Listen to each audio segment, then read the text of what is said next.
start with, Saro has 27 years of professional IT experience, and currently he is the head of digital consulting at Ginkgo's India. Prior to that, he was a delivery lead at Verizon, and he had held various leadership positions in organizations such as Aricent, Juniper Networks, and Ericsson as such. Saru also has a PhD in edge computing. And I see Saru is a person who always says sky is the limit. And he is always into relentless improvement and always into experimenting new things and see what works well. I really admire how a person can be so down to earth and egoless after achieving so many accolades. Saru, throughout your professional journey, what was the biggest challenge that you faced and how overcoming it shaped the leader you are today?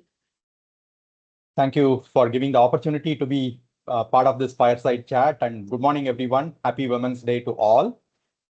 Reflecting on my professional journey, right? The biggest challenge that I had in my career is when I wanted to become a manager for the first time. That was the biggest challenge that I could think of because uh, this was in 2004. I expressed my interest to become a manager to my mentor. And my mentor said, if you want to be a manager, you should have a management degree.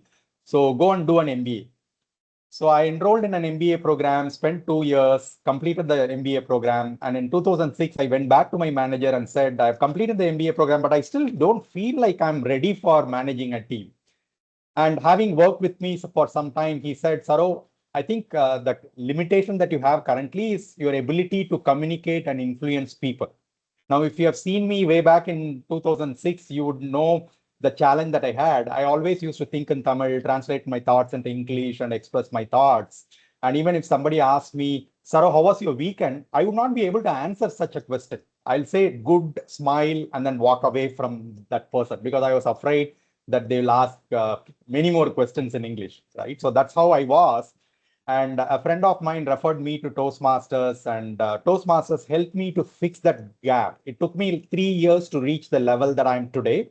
So in that 3 years period, I was able to develop confidence in expressing myself. I was able to learn the art of influencing others, and that helped me to overcome the challenge. And since then, I've played several leadership roles, and I've applied all of those learnings in all the leadership roles that I've played, be it in Toastmasters as well as in my professional career.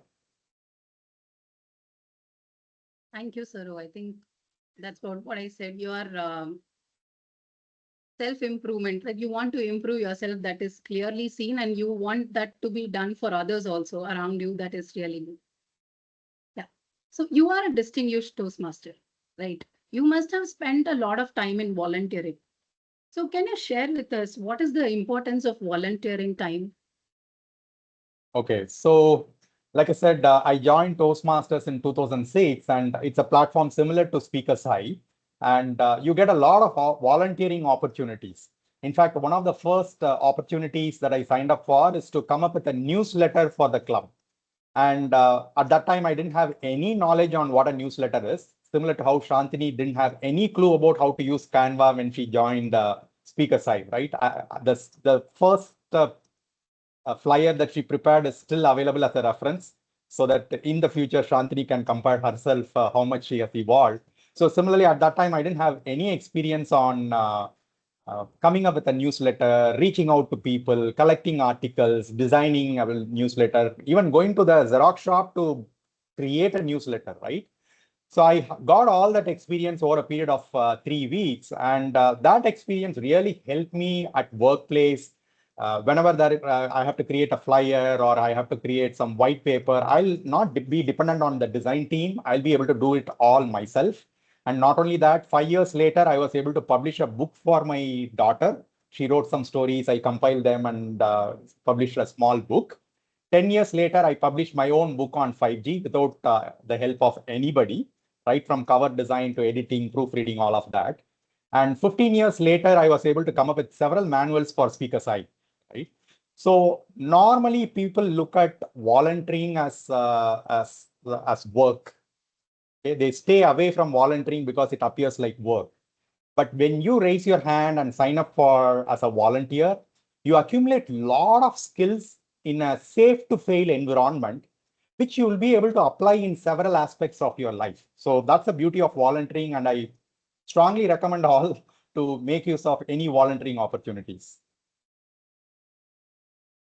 That's true, Saru. I think it makes us limitless. I think we limit ourselves thinking that I cannot do this, I cannot do that. But until unless we try, we never know. And the proud feeling that we get after we do it, that's really Yeah. nice. Yeah. So your Yeah. before after flyer is still available, right? So you can always go back and compare. It's all there in Facebook and Instagram. I'm now interested to see how did I do that? Yeah. Yeah. So I think we talked about the challenges you faced early in your career. So did those experiences influence your decision to adopt a servant leadership style, or was that something you discovered later on? Okay, so the servant leadership style may not be a popular concept where everybody knows it. And I came to know about this concept only after joining Toastmasters, because in workplace, you have an authoritarian leader at the top, and then you all report to that leader, right?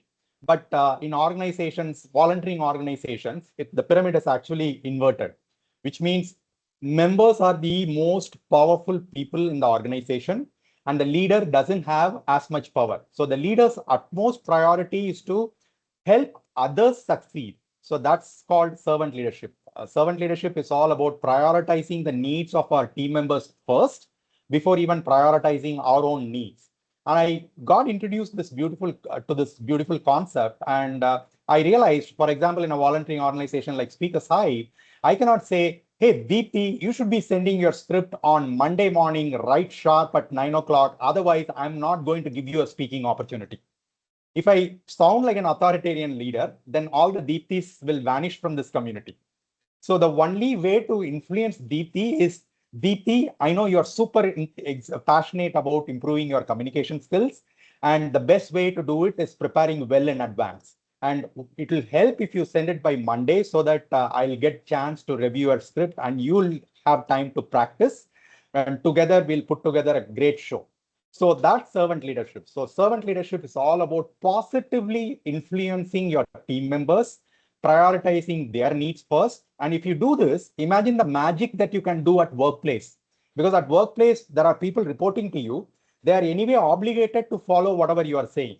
But bring in that servant leadership if you are playing a scrum master role or a product manager role or even a pure play manager role, you'll start seeing magic. You'll start appreciating the people around you. You'll start spreading positive energy to people around you. And that's one of my secret sauces for success. That's what I consider, because in all the roles that I've played, leadership roles that I played in office, right from managing just one member way back in 2009 to managing 350 people in 2018, I've applied the servant leadership style, and that does magic to everybody, right? So that's my views on this question. Yeah, I think trying to change my thinking. I'm not much into servant leadership. I was into commanding and authoritative, but then this changes my perspective. If you had to name one person who had the biggest influence in your life, who would that be? Okay. So beyond family members like parents and well-wishers, there is one person who had the biggest impact in my life, and he is Zig Ziglar. So 2006, when I started this self-transformation and self-development journey, I was also asked to listen to podcasts to develop my English proficiency. Coincidentally, I ran into this series of podcasts from this gentleman called Zig Ziglar, and he had the maximum impact on my life in the next 20 years. So why I'm saying this is because normally all these professional speakers help you to build a great career or help you to make great money in life. But what makes Zig Ziglar special is he always encourages you to focus on the five spokes in life, right from earning money, building a successful career, but also to focus on health, but also to focus on family, focus on social life. And he always used to say this: there is no point in being the millionaire in the graveyard. You can be the most successful person in your career, but what if your family is going through turmoil? So always ensure that you have a holistic development in life. Don't just be focused on one track. So, and that had a deep impact on my thinking process. And I always try to juggle and balance between the different priorities in my life.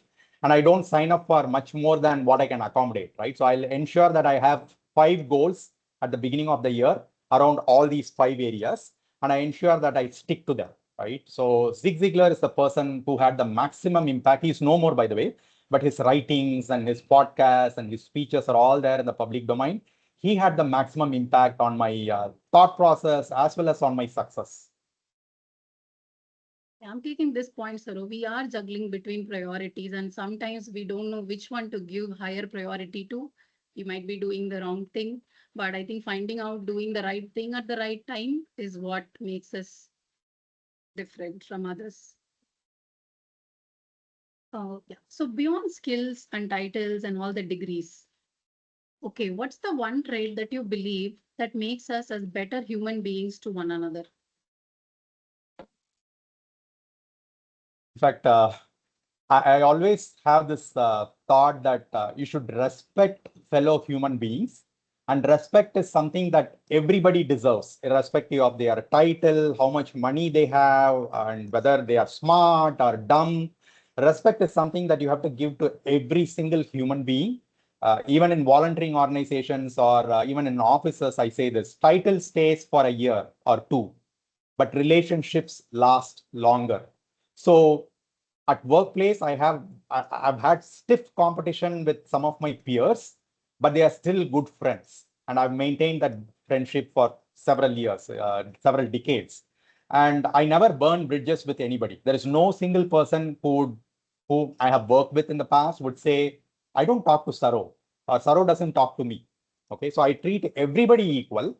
And irrespective of whether it's Shanthini or it's a new person, Shakti Priya, who has joined just today into the meeting. So I treat everybody with equally.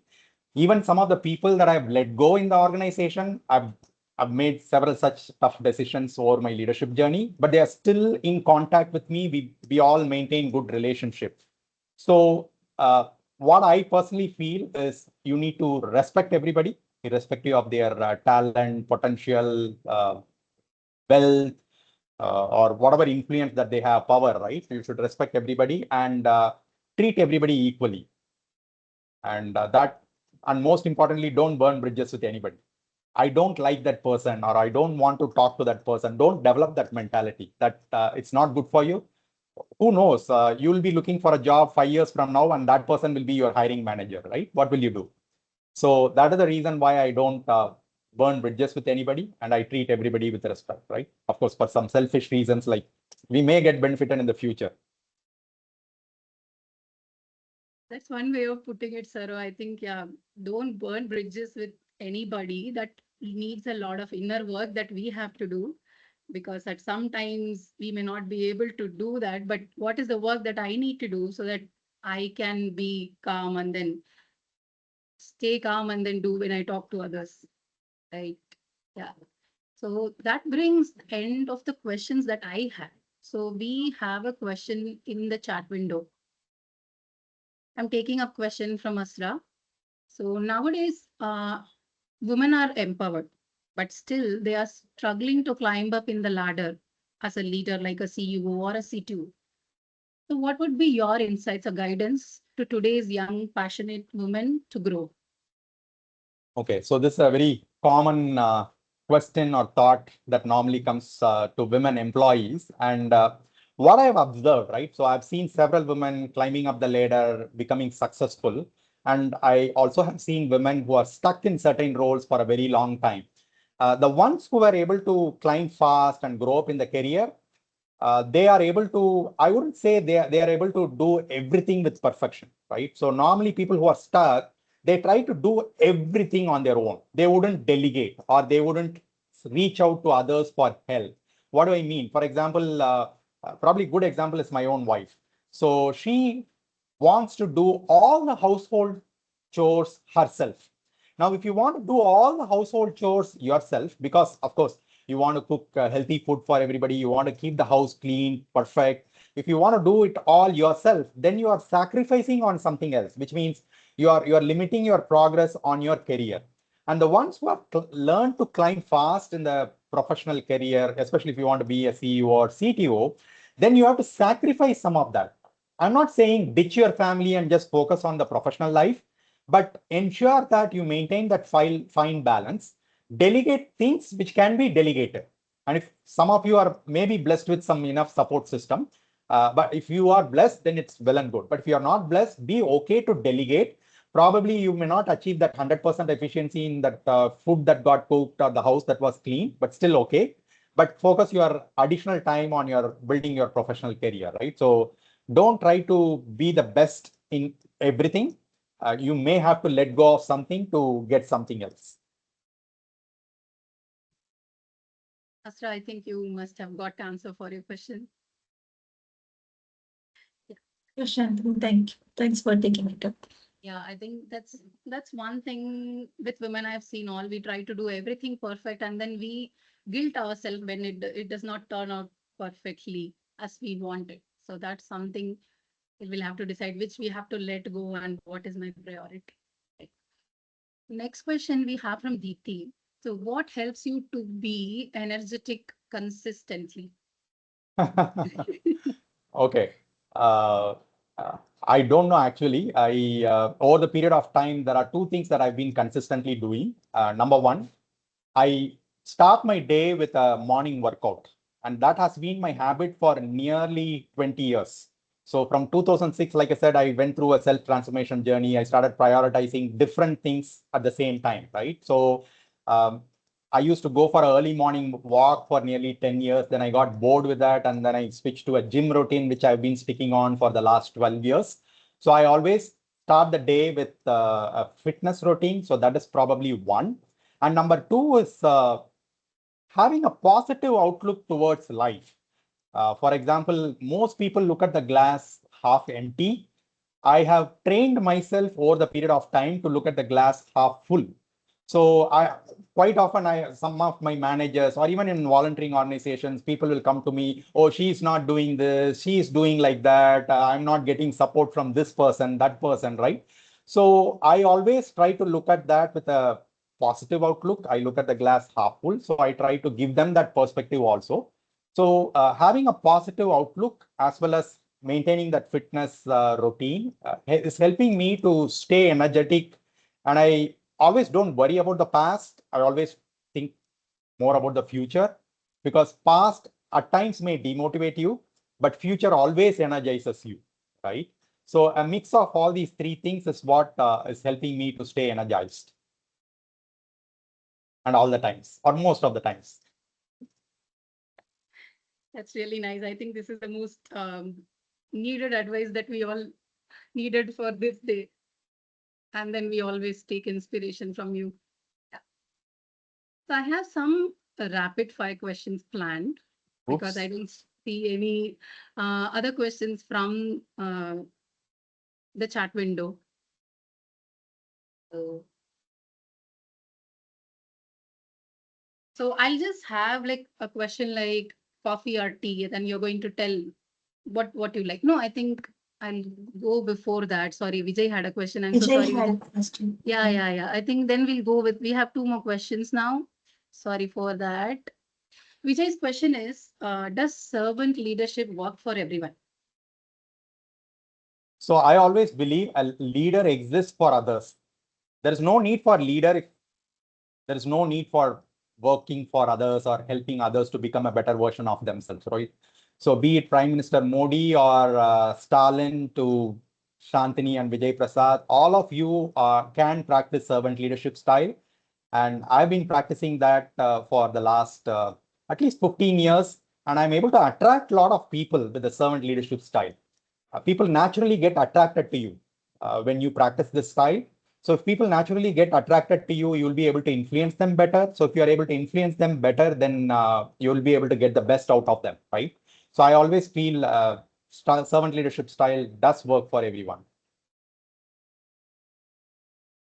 So that's one way of seeing it. I think you influence people and naturally they'll come to you. You don't have to push them to do things. True, true. That's nice. Bhavna has a question on memory management. Like, do you have any tips for memory management? Okay. To admit, I read at least 2 or 3 books some 20 years back on how to uh, organize thoughts in your memory. In fact, 6 months ago, I did a workshop where I had to remember 25 points on judging criteria, and I was able to recollect all the 25 points without using notes. Okay. And there are some techniques that are available, so go and read books. In fact, if I'm doing a workshop with 30 people, I would easily remember 15 names, even if they just say just once, right? So there are techniques available for that. And I would recommend you to go and read some books on that topic. That will be really helpful. Okay? And of course, it does come with conscious, continuous practice, organizing things as an acronym, or if somebody says my name is Shakti Priya, then I'll immediately remember like a Sulaidam holding woman, right? So Shakti Priya. Then when you visualize things, then it's very hard for you to forget the terms or names. And so all of that will are some techniques, right? So you learn so many techniques by reading books on this topic that will be really helpful.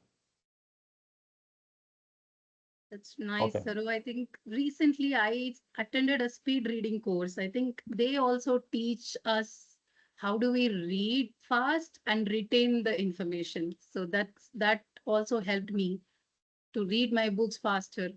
So that's Super. nice. I think, And yeah, take go ahead. notes as much as possible, right? So I always carry a notebook to any event meeting that I go. Writing is also a technique that I have been using for, again, several decades. That helps me to remember things for long. It's one of the reinforcement technique, right? That enables the memory. True, true. Yeah. It has to be learn, do the things, and teach. When some person are doing these three things consistently, do can be written, do can be implementing in action. Then you have to teach for others. Then it will increase your memory power. It will get stored easily. True, very true.